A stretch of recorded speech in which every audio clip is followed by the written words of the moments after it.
humor, right? If you've ever just been working like mad, or you see this in, team guys know this really well, because they tell me. You can be in the worst situation and somebody will crack a joke and all of a sudden it's like you have energy. Now, that couldn't have been glycogen. That wasn't because you're ketogenic. It wasn't because you're whatever. That's neural energy. And that neural energy is dopamine.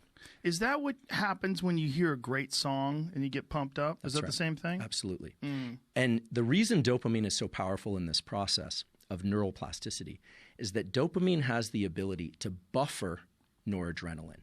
So that stress that you feel when you're in effort, it's very hard for most people to keep that going.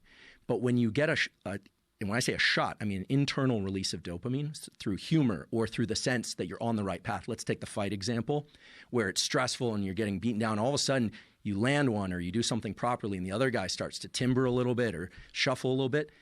You gain a chemical advantage. And it comes in two forms. One is it triggers marking of the synapses that likely will change later. We rarely forget the events associated with dopamine for that reason, because they signal, oh, whatever's happening now, that was good.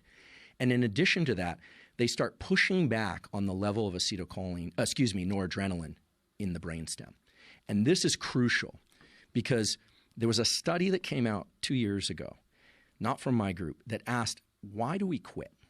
If you set, 800 or even 500 pounds on the bar out there, I can't lift it. So I'm not talking about that kind of quitting. I'm talking about a long run. Why do I quit? If I'm not injured, like what actually causes quitting? When do we decide that something is futile? Right. And it turns out that for every bit of effort, any bit of effort, lifting a glass of water or running up a hill or in a fight, there are little bits of noradrenaline, adrenaline that are released in the brain and body. And there's a counter. There's a cell type, which are called glia, which literally means glue in Latin. These cells are paying attention to how much norepinephrine is coming.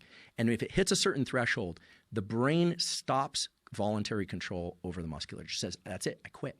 And there are these beautiful experiments where they manipulate the visual environment so that they're certain that this isn't lack of muscle fuel or liver fuel.